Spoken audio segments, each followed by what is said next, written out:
All right, so Bismillah. So thank you for inviting me. I think this is the end of like a 2-week program or something, and it's after lunch, so you are the brave ones. If anyone's tired or, done, you won't offend me if you do a rest. But thank you. And I was actually just when I first got here a few minutes ago, I was looking over kind of the overview of the program that you have just completed. So I think it, kind of connects very nicely because all of what you're talking about in the Islamization of knowledge and this whole idea of starting with Islam as the center and the root and the worldview, and then sort of engaging with whether life or the academy or science or all of these different domains of life, what that sort of looks like. And so it's very, very relevant. And so that's kind of the project that we've been doing at the Al-Karam Institute, and what I've been doing personally sort of as a psychologist over the past 20 years. So hopefully did you touch upon psychology at all over the course of the project, or maybe a little bit? Well, I guess that's what we'll do right now. So I'm going to keep my talk very, very short because I don't like to lecture on too long. I'd really like to hear from you, and I know some of you have come up already, and I want to open it for questions. So I really just have sort of 3 different points that I want to touch upon, and then we'll open it up. I'll talk a little bit about the Al-Karam Institute. I'll talk a little bit about introducing the book, and then I'll talk a little bit about the book, and then we'll sort of open it up for questions. Okay. So in terms of the Al-Karam Institute, Wafia introduced me. I'm the founder and president of the Al-Karam Institute. The Al-Karam Institute is a nonprofit organization that was established in 2018. So this is our 7th year, can't believe that. But so we're a nonprofit. Our mission is to advance Islamic psychology to benefit society and improve lives. And our vision is to become the first Muslim graduate school of psychology in the United States. So far, we're not a graduate school yet. We're not conferring degrees, but we do offer the first and only program in Islamic psychology in the United States. We also have Al-Karam Press, which is the publication wing of the organization. Heartfulness book is one of our publications in that. And so, we've had a lot of small victories in terms of deliverables at the organization in terms of the program that we offer, and the publications, and some of the research that we've participated in, and even some of the stuff that we've done at the the annual convention of the American Psychological Association in terms of just being a visible Muslim organization, whether it's the organization and many of our faculty or me personally. But we're still working towards getting our bigger goal of becoming a graduate school, and we're actually we have an application open now for our board of directors, and because we're really getting into this push of applying for our graduate school status. So if anyone's interested in that, we can talk about it afterwards. Please come and see me. So that's a little bit about the Al-Karam Institute. And then, like I said, of course, the book is published by Al-Karam Press. All right, so let's move on to number 2, introduction to the book. So I think what I want to do now is I want to read a little bit from the book, but I'm not sure if I'm going to be able to do that and hold the microphone. Let me put it down and find my slot in the book. All right, so here's the book. Heartfulness, Islamic Spiritual Practices for Health and Well-Being, just came out in December. So I'll read a little bit from the preface because that will really give you a good idea in terms of, sort of context for the book. All right, so putting together an edited volume on spiritual practices and well-being is somewhat of a full circle moment for me. It was through my personal experience with spiritual healing practices and modalities that I entered into my career as a psychologist some 20 years ago. In the early years of my doctoral work, sort of around 2005, I was very interested in Reiki, a Japanese energy modality. I also experimented with modalities like holotropic breathwork, metta, or loving kindness meditation. And then later for my doctoral dissertation around 2008, 2009, I explored the Islamic modality of ruqya, Quranic healing, and its use on non-Muslims. At that time, all of my scholarship was positioned primarily within the context of transpersonal psychology and complementary and alternative medicine. And I often cited important work being done at the National Center for Complementary and Alternative Medicine, which is now called the National Center for Complementary and Integrative Health.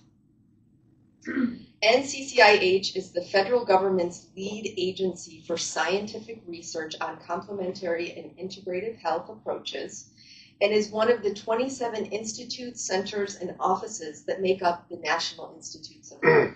So we're talking about sort of a mainstream organization here that explores complementary and alternative approaches. So the mere existence of such an institution, which was founded in 1998, and the fact that it's sort of grown to the extent that it's already sort of revised its name, gives insight into just how robust this field actually is. So back in those early years, 2005, 2006, 2007, these sort of early years, I used to look at the list of CAM is Complementary and Alternative Medicine. I used to look at the list of these modalities on the NCCIH website, and I used to think how unfortunate it was that Islamic modalities were nowhere on the menu. I also used to think that such Islamic modalities had great potential to help non-Muslims. I argued that you didn't have to be Chinese to use and benefit from acupuncture, nor did you have to be a Buddhist or Hindu to meditate or do yoga and benefit from those modalities either. Similarly, you didn't need to be Muslim to use or benefit from an Islamic spiritual practice or healing intervention, but the only problem was that unless you were Muslim, you probably had never heard of them. So since that time, it became my personal mission to put Islamic spiritual healing practices and modalities onto the proverbial menu. And this book is one more effort I have made over the years towards that broader goal.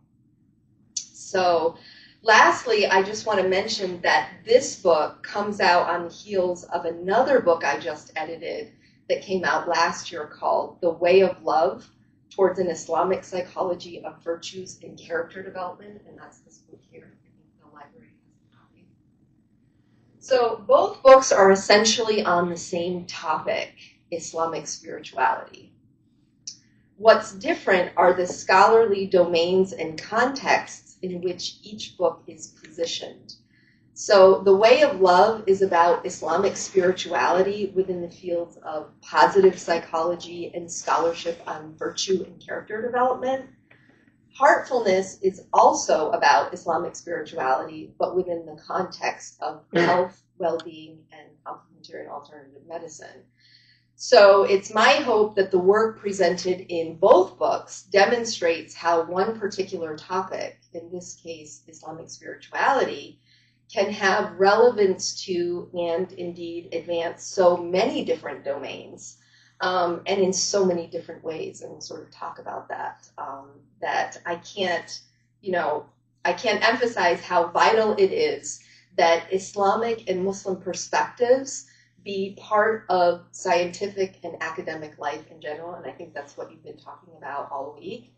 And we have to do this in order to set and advance research agendas for these areas and beyond. But the ways in which all of it can be done are really endless. So that's kind of, that is, well, it's part of the preface to the book, and it really kind of sets the stage for this book specifically, gives context for the previous book, and as I said before, I think it really kind of gives insight into how whether you're calling it the Islamization of knowledge and everything that you've been talking about, of what that can look like within the context of psychology. But of course, psychology is a huge domain. I mean, there are so many different subfields, and we're talking about clinical psychology, or social psychology, or educational psychology, or sports psychology, or forensic psychology. I mean, the American Psychological Association, the APA, which is the largest psychological association in the world. I think we have something like 150,000 members, something like that. It's really huge. We have, I think, 52 or 54 divisions, with each division having its sort of specialty. My area of most activity has been Division 36, which is the Psychology of Religion and Spirituality, the Society for the Psychology of Religion and Spirituality. And I think that's, even that, so there's that. Psychology is a huge field. And I think one of the things that a lot of people are unaware of, whether Muslims or others,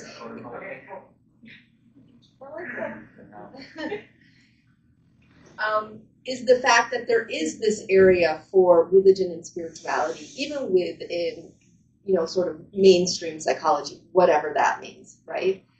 So its existence is there, and I've written about that. I mean, in terms of the existence of the division itself, there's APA journals that are focused on issues of religion and spirituality. I was an associate editor for an APA journal, Spirituality and Clinical Practice, for 4 years. We actually came out last year with a special issue on Islamic spirituality in clinical contexts. So there is a lot of work being done. I would say that's always, that's sometimes an eye-opener for people who think, we can talk about this and probably get into it a little bit, this idea that, mainstream psychology is anti-religion, anti-Islam. And there is part of that's true, but then there's also these other pockets where that's sort of not true, but that's like something we can get into in the discussion. All of this is to say that when you look at how big psychology is and all of its different domains and all of its different topics that it's concerned with, and then you sort of match that with Islam, it's like, well, Islam what? Are you talking about, theology? Are you talking about fiqh? Are you talking about spirituality? And so when all of these different, subtopics start to engage with different subtopics, you really can see the great diversity. I mean, so when you talk about something like Islamic psychology, it's so big, right? Because you're dealing with something like psychology that's so big, and you're dealing with something that's Islam that's also so big. And so when they start engaging with the possibilities really, really are endless. And so you've probably delved into that a little bit because I was, as I was looking at, what you guys have been covering during your curriculum. I think you're all working on projects or something like that.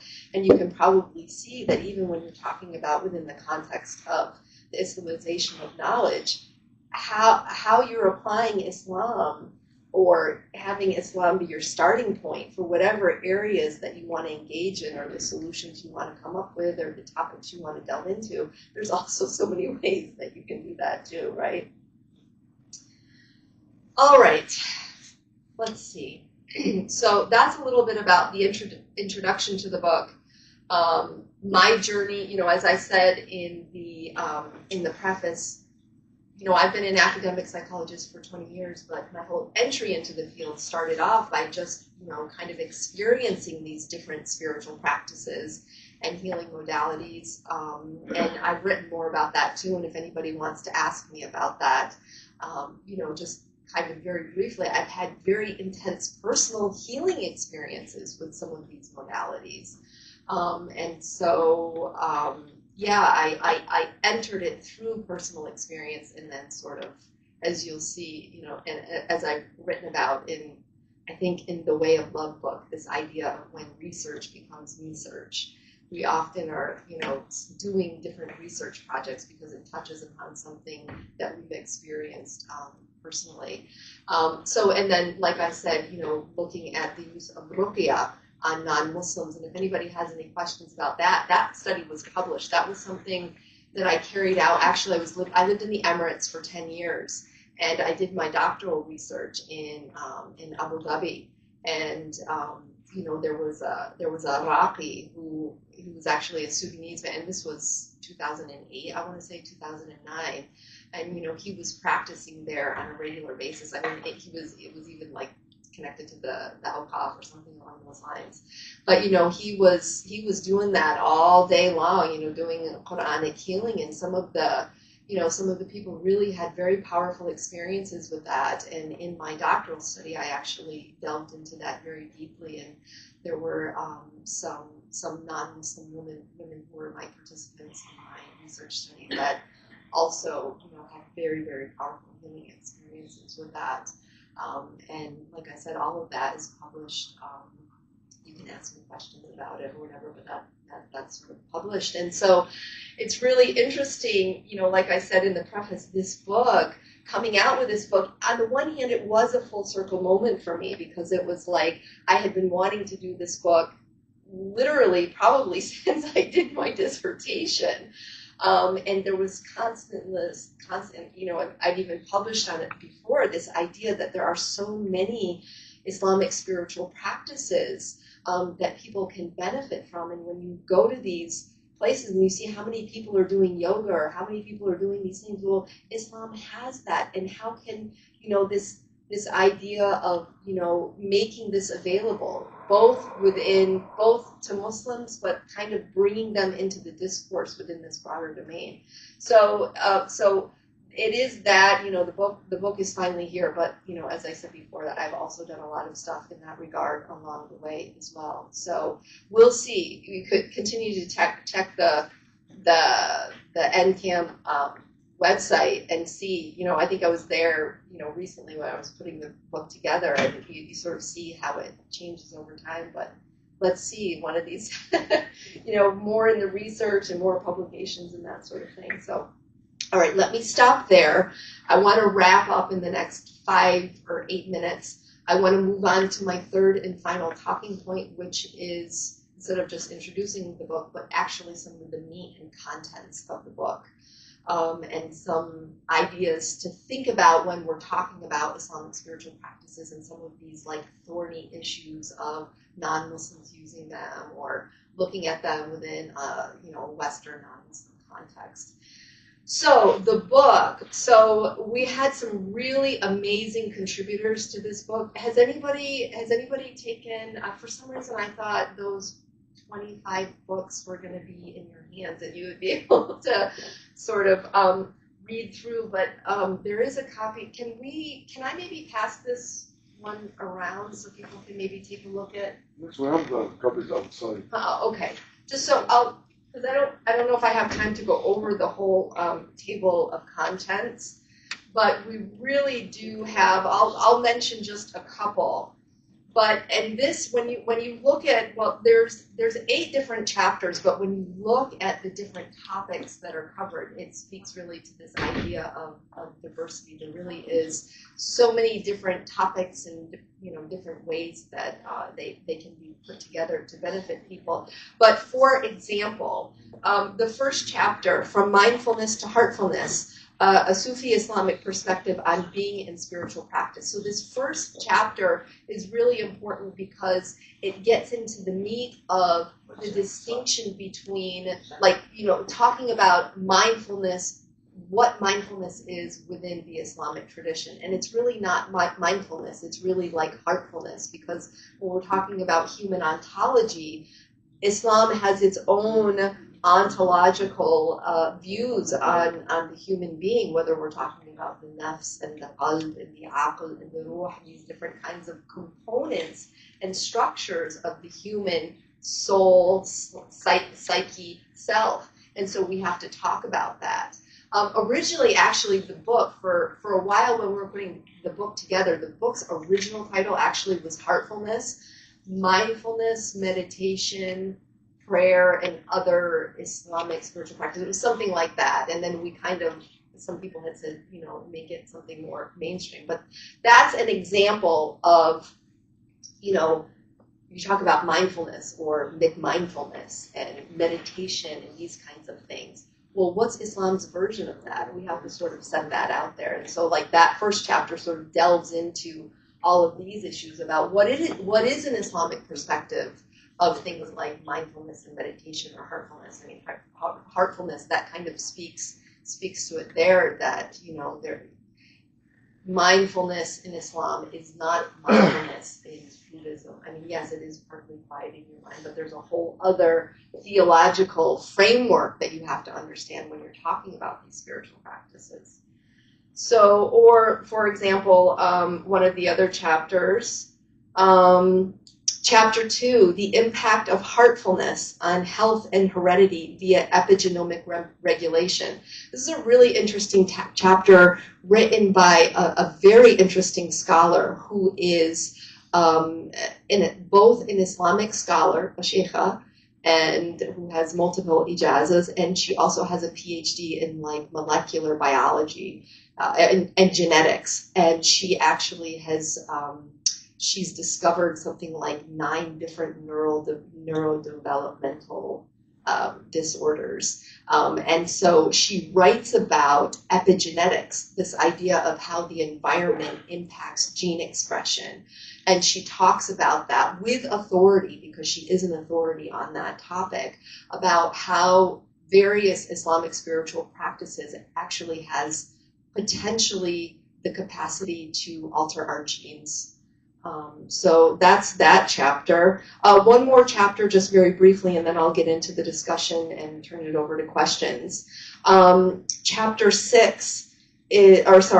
4, Islamic Mindfulness and Recovery from Addiction, and that is by Sarah Moore. Sarah Moore has published extensively. She's published a whole book as well as book chapters on the use of Islamic spirituality and purification and the 12-step process for addiction. And one of the interesting things, and I think she also had a chapter in the Way of Love book, I think, where she even, you know, outlines what the 12 different steps are in 12-step, and probably everybody has heard of like Alcoholics Anonymous and those kinds of things, where you literally go through the 12 steps. And let's see if I can pull that up. I mean, if you look at the 12 steps, you think you're reading something Islamic, like this idea of step 1, like submit yourself to God as you understand it, and realize that you don't have power over your own, like you have to submit and turn your will over to God and invite God into the process of helping you deal with your addiction. So I mean, you go through those 12 steps.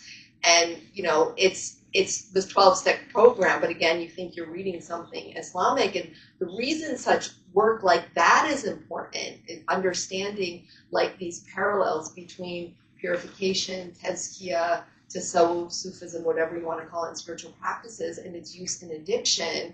One, and this sort of gets into one of our discussion questions, is this idea, you know, people have a tendency to dichotomize, like, oh, that's Western and this is Islamic. And sometimes we do need to do that, but we don't want to throw the baby out with the bathwater, because sometimes what exists as what's labeled Western is sometimes inherently already in alignment with an Islamic principle. Obviously not all the time, right? We're not making a blanket statement, but there are, listen, no doubt there are definitely things with, in mainstream psychology that are not in alignment with Islam. And so, that's one of the reasons we do need Islamic and Muslim perspectives to, offer up our perspective. But many times, even something like cognitive behavioral therapy, CBT, you read that, and some Muslims have done work that says, Al-Balkhi and others were really some of the earliest, CBT therapists and that sort of thing. So it's important to have that kind of scholarship as well, sometimes comparing and contrasting, so that, we can make it translatable and palatable for example, Muslim communities. So that just gives you a little taste of what's in the book. There's also a chapter on, Islamic practices as psychotherapeutic interventions. Easing distress and increasing acceptance, Islamic mindfulness for patients diagnosed with cancer, so using some of these spiritual practices for cancer, also for chronic pain, heart-centered mindfulness as a tool for self-knowledge and self-improvement. That chapter goes into some of the work of Imam al-Ghazali and a mindfulness program, and so on and so forth. So in closing, I want to wrap this up in the next 2 to 3 minutes. So a couple of the discussion points, as I mentioned, in terms of things that have to be kept in mind when talking about this broader discussion of Islamic spiritual practices. A couple of them I've mentioned already. One is this idea of we have to be careful about, not just blindly dichotomizing things, that this is Western and this is Islamic and they're automatically at odds with each other. But we have to be careful, and we have to be thoughtful about really trying to understand, what's what, right? So there's that. Also, the domain is vast. I've already mentioned that already. The ways, these various permutations in terms of whatever you're dealing with in psychology or spirituality, and then combining that with Islam, the permutations are endless. That's one thing.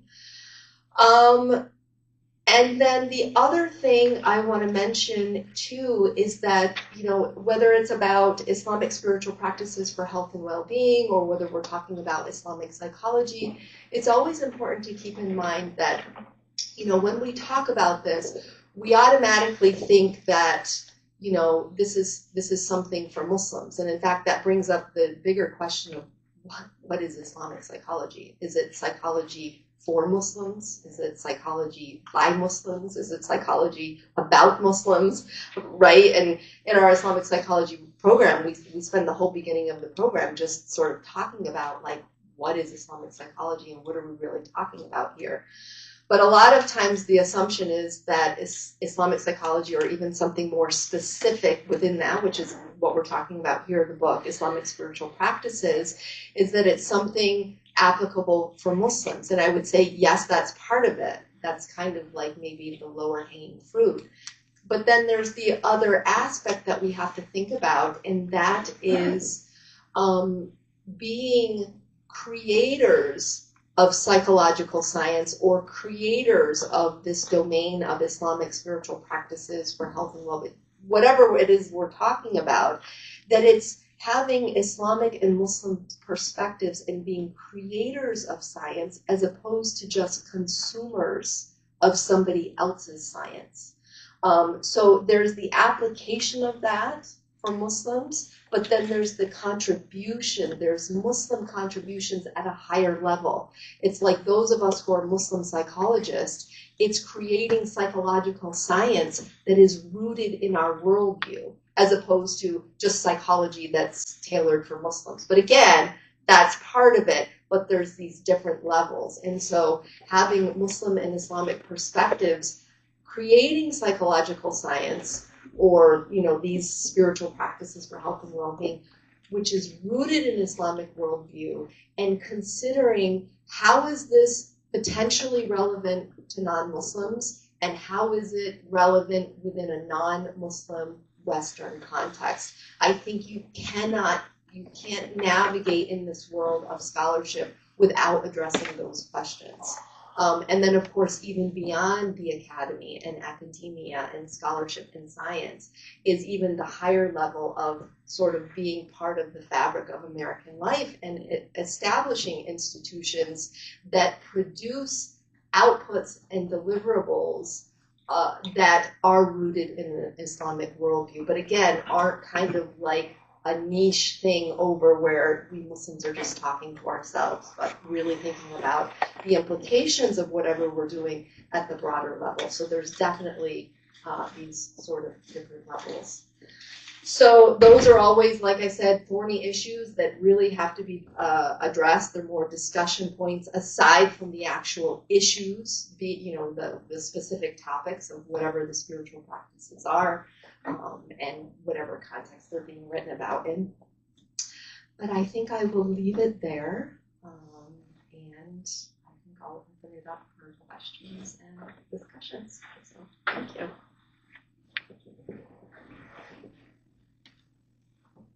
I put everybody to sleep. Yes, please. Should we pass? So my first question is, how does someone build the foundation needed for seeking knowledge on Islamic psychology? How do they get a foundation? Yes. Take our program. Yeah, of course. But I guess what I mean is, if you don't have formal education on psychology as a subject itself, how do you eventually reach an understanding and build that knowledge on Islamic psychology specifically? Well, what's the purpose? I mean, is it just for your own personal knowledge, or is it because you want to use it in a particular domain? To use it to support your community, whether that be like therapists or like something along those lines. Yeah. Well, I mean, there's two things. One, I mean, there's so many publications now over the last 10 years. I mean, if you recall what I said when I was reading the preface, back when I did my dissertation and did all of my doctoral work almost 20 years ago, the field of Islamic psychology, I mean, it didn't exist. That didn't mean that people weren't writing about things or that psychology doesn't exist in the Islamic tradition. It does. But there's like kind of like this thing called, you have whether our institute or the International Association, there's a couple programs or whatever. But now, alhamdulillah, there's programs, there's publications, there's a ton of books and articles and stuff like that out there, probably YouTube videos and stuff like that. So, I mean, at just kind of like a base level, you could do a little bit of research and gather some materials on your own.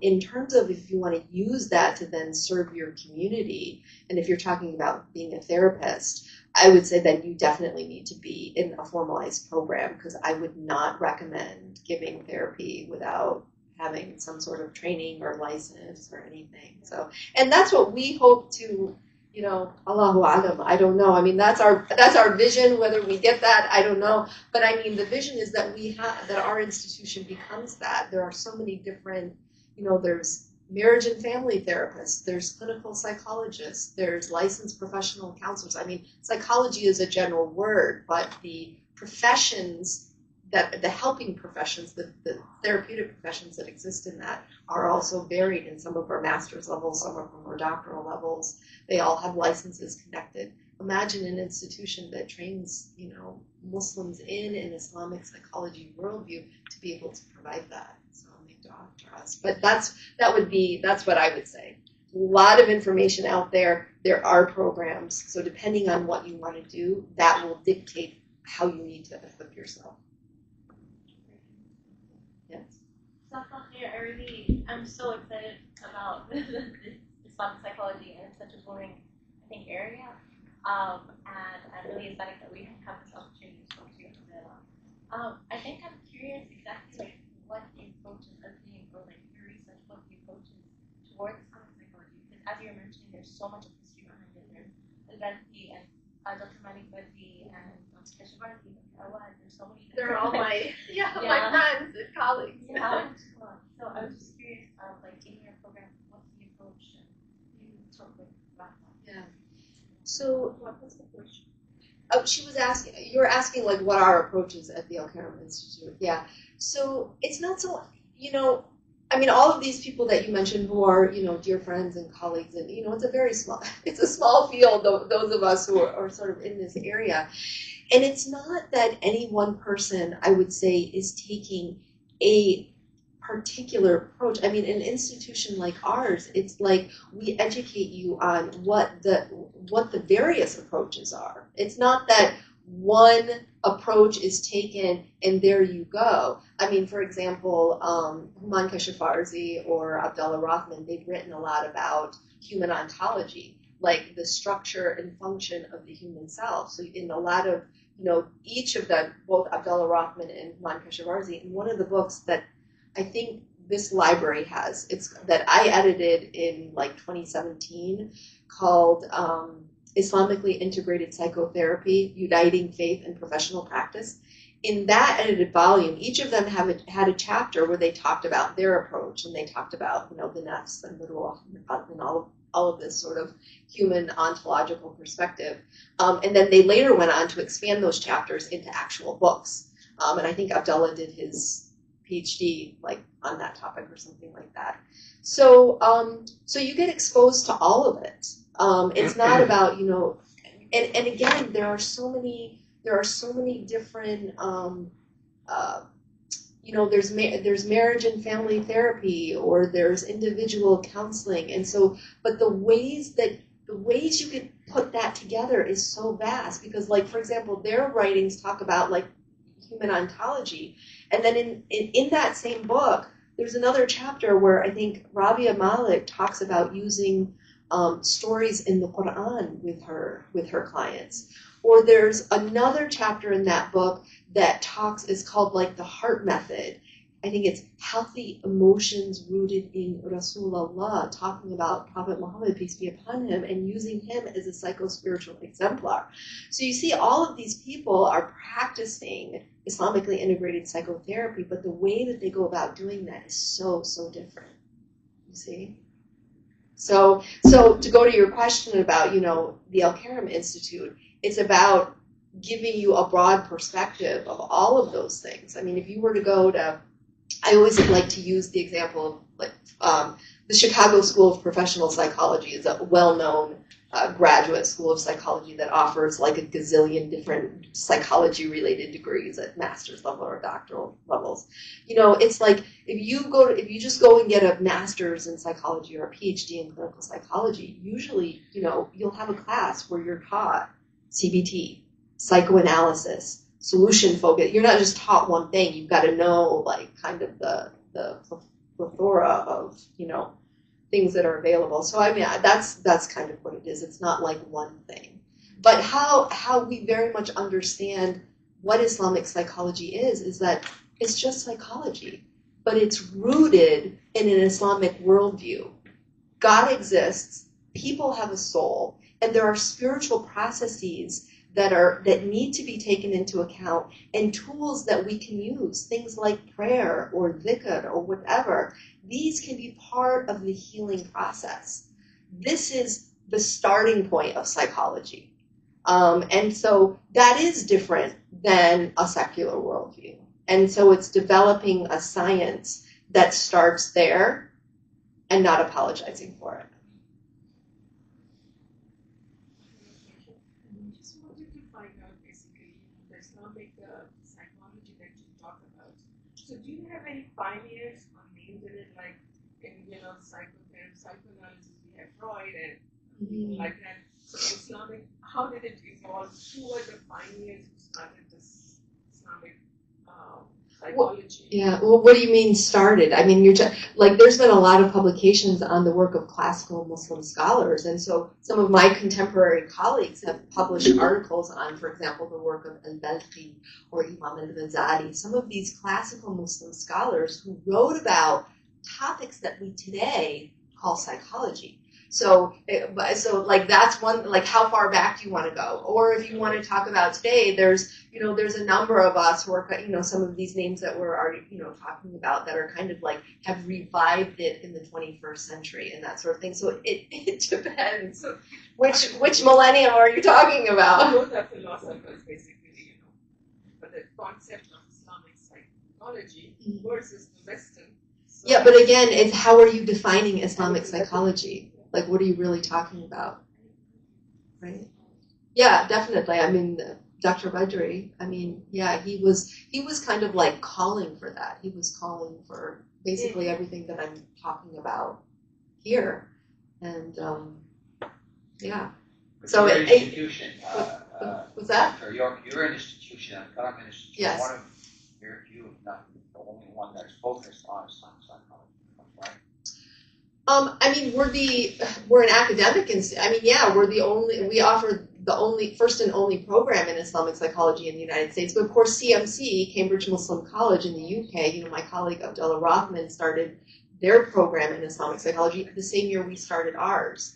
I always say the only difference between that is that he was able to house his program in an existing institution, whereas the Al-Karam Institute, we're both a new institution and a new program. So it's had a lot, I don't want to, sidetrack into, institution building and the challenges associated with that. The program was, far easier to establish. It was, easier to start a program than it is sort of building an institution from the ground up. But yes, so there are very, very few programs. There's their program, there's our program, and I think there's another one maybe that just started in Qatar. Yeah, Human's program started over there, and I want to say there's one in Australia, and I think it's housed like in an Islamic studies department. See, and that's the other thing. Islamic psychology, and I know we're talking a lot about, Islamic psychology more broadly speaking and Islamic spiritual practices. It can be within that context. It can also be in other contexts as well. I lost my train of thought. Was I talking?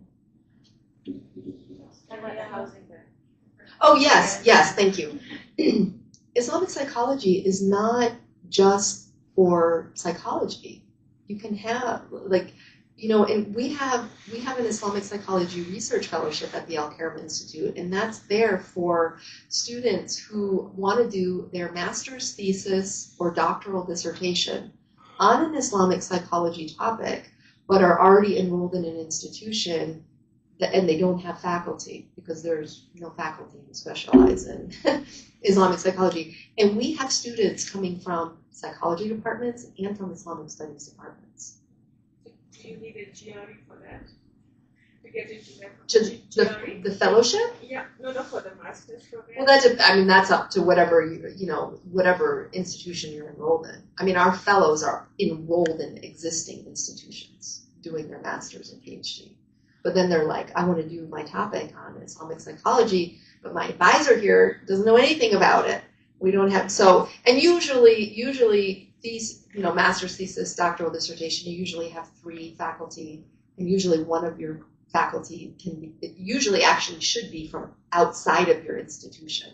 And so usually, some of our faculty will serve on their, third member external faculty or something like that, and facilitate it. And we've had some really interesting projects. So that's to say that it doesn't have to be necessarily somebody who's in a psychology program. It could be Islamic studies as well. For example, in Western philosophy, there's nothing like a concept about qalb. In Islamic psychology, qalb is an important part. Most of the thinking is done by the qalb. That's totally alien to Western. That's what we touch upon in this book, the whole idea that it's called heartfulness and not mindfulness. Right? So that's what I was saying. If you take out the Western thinking. Yes? So psychology, at least for me, is like a science that's really based on research. And everything, like over here in the Western perspective, I think everything is based on research. So how do you integrate like Islam? We believe everything like without needing any research with it. So if in the field of like Islamic psychology, are you guys doing research? Like is that? Yeah. So research. Yeah. So I mean, definitely. I mean, there's a lot of research going on, but then even research itself, from an Islamic psychology perspective, like that's a whole thing that we have to talk about, because when you talk about, like there's this idea of like Islamically integrated research methods, like using spirituality within the whole research process, or even different approaches we have to research, right? Or even like issues of epistemology, like what are sources of knowledge in Islam? Well, there's nothing really wrong per se, like with the scientific method, but it's the philosophy that underpins it, right? Sometimes you might do Islamic psychology research and you want to do a clinical trial, right? But then there are other times where you can harness and use, like what we're talking about here in Islamic spiritual practices, sometimes using Islamic spiritual practices intentionally as a tool in the research process, right? Like maybe intentionally doing a tahajjud schedule of prayer because you need insight on a research project that you're doing. Like, that's an example, right? Or a certain, a different, I mean, again, it's endless the ways that you can use spiritual practices, whether in the context of psychology or within the context of research. So I don't know, does that answer your question at all? Yeah, I was just saying that psychology, I see it as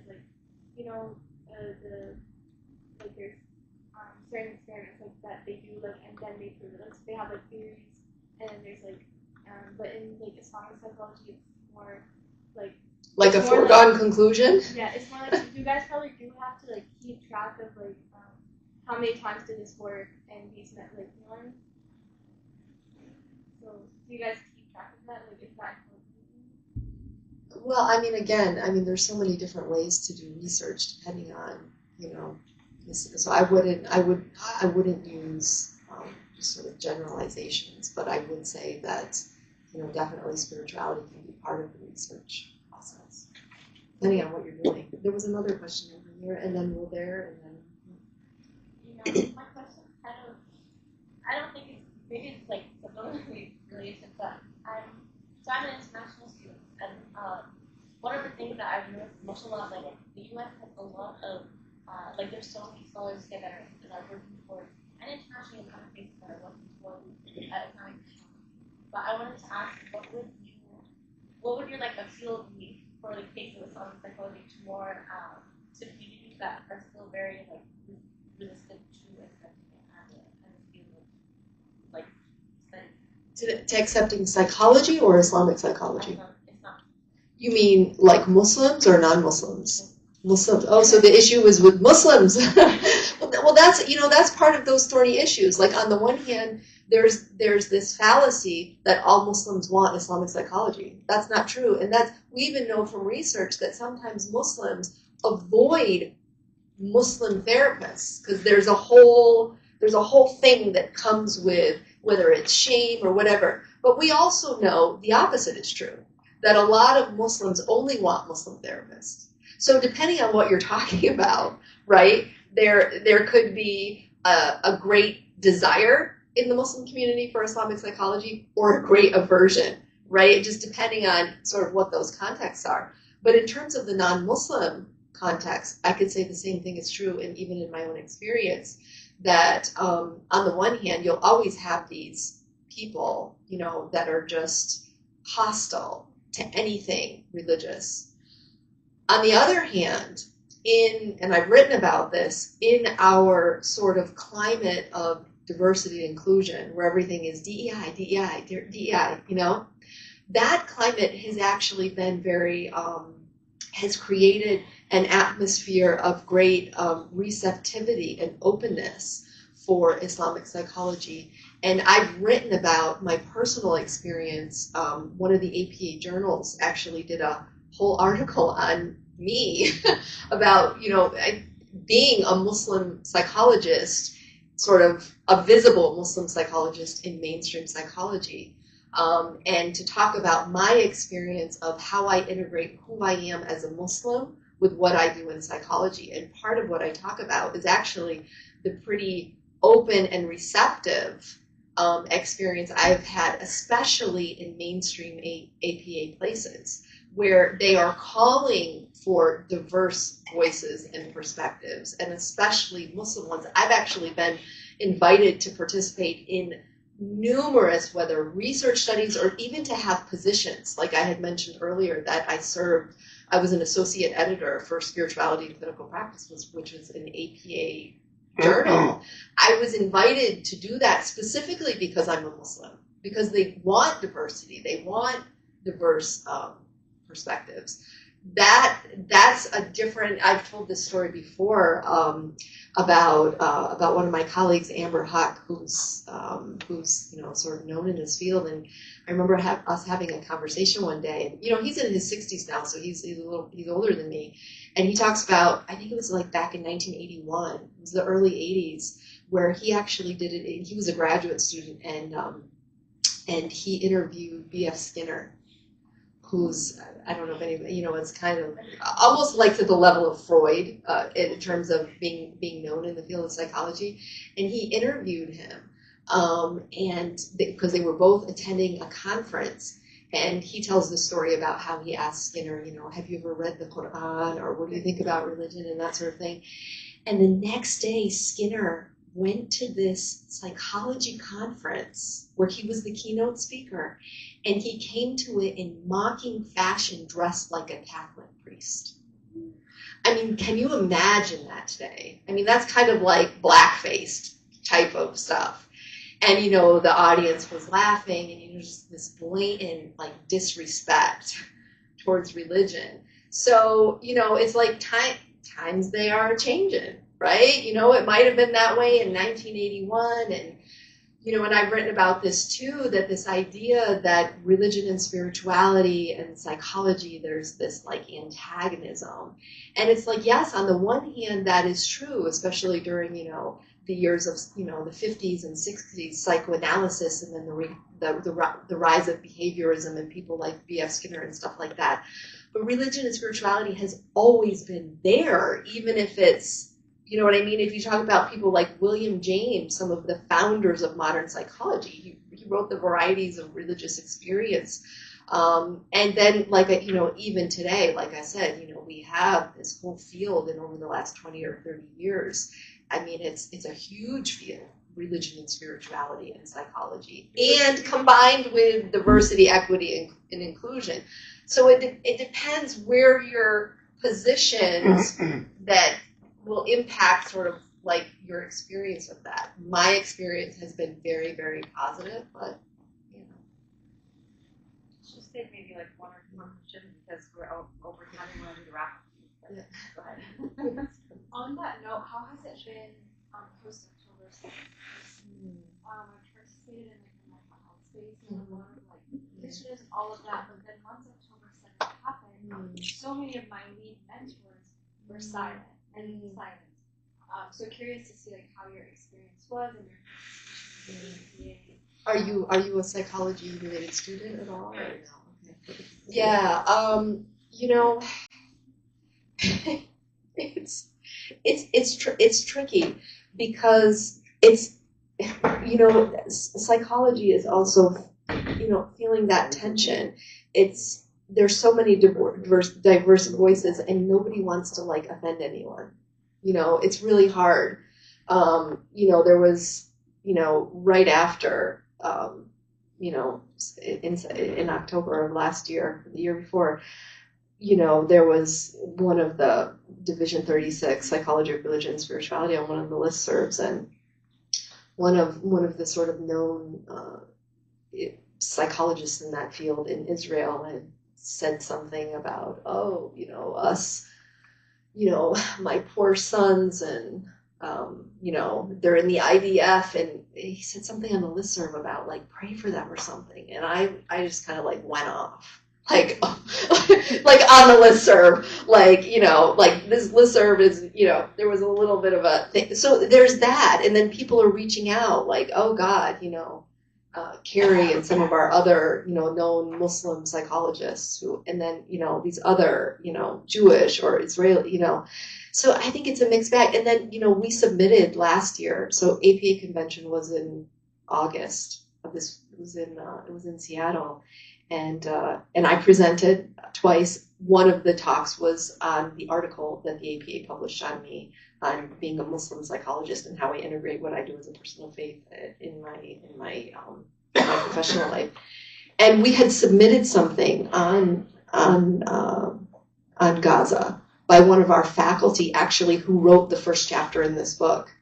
She's in Lebanon. She's a Palestinian Lebanese, and she wrote, and it didn't get accepted. And I think it was I think it would have been an excellent presentation at APA. So it's a mixed bag, but and it's tough. It's really tough to just like navigate, because nobody wants to upset anyone, So I don't know if maybe I should have. I didn't sugarcoat my answer. It's being recorded. I hope I didn't say anything that I put my foot in my mouth. But. We will edit. not say anything that was like, right? What was the question? There was one more question. Yes. Quick question. Okay. Now, we have a lot of Muslim refugees around the world. How psychology can help these guys? Yeah, there's a whole field of refugee mental health. Also, students under war time, like as you mentioned, Trauma. Palestine. Yeah. I think education is on one side, and knowing the condition of either the refugees or study under war. I think there's a whole field of like refugee mental health, immigrant mental health, refugee mental health, and a lot of people who are providing those services are sometimes themselves either come from that background or like their parents do, and so they go and get an education in that specifically, but they also really bring like a taste of real understanding to that. So that's a real field. I mean, in terms of specializing in that. So there's that. about the other side, the intelligent or creating new level of intelligent students. International students. I'm sorry. I think Intelligent. intelligent students. How psychology will help students increase their, I would say, intelligence capacity. Will that? Yeah, well, I mean, intelligence, I think I was just having this conversation with somebody the other day. Intelligence is a topic that psychologists specialize in. And in fact, when I teach Psychology 101, which is like Intro to Psych, we have, like 13 or 14 different chapters. There's a whole chapter on intelligence, different types of intelligences and that sort of thing. So yes, it is a topic that psychologists deal with. We had one final question. Any thoughts on Islamic chaplaincy? Yeah, so it's related, and I'm a little bit. Are you in the chaplaincy? Yes. I'm on the fence. So like Jay, Jay Starr. Yeah. Yeah. Well, you know what? Actually, that book that they came out with like a year or two ago, like Islamic chaplaincy, and they sort of I wrote something for that book. I don't know if was it a preface or they asked me for guidance with that book. And I think I wrote something for it. And they've asked me to do other stuff too. Like I'm a supporter of Islamic chaplaincy. I think it's like a sibling to Islamic psychology. I think Islamic chaplaincy, its roots is also Islamic psychology. Like, there's another application, like because chaplains, the contexts that they work in and the application of the knowledge is a little bit different, but there's a lot of overlap. So yeah, I don't. So you're saying in some cases they're interchangeable? They can be, and they cover a lot of same ground. But when you're talking about like as a profession, I mean, because there is like generally speaking, being a chaplain and a psychologist, there's a lot of overlap. Not entirely synonymous, but there's a lot of overlap, and so there is naturally a lot of overlap in terms of the education that you get. So, and certainly, there's talk about that all the time. I think within Islamic chaplaincy spaces, like what relevance does how can we use Islamic psychology? Because we need that as well. That's been my experience, at least in terms of my engagement with some of the chaplains that I know. Thank you. Thank you, everyone. Thank you.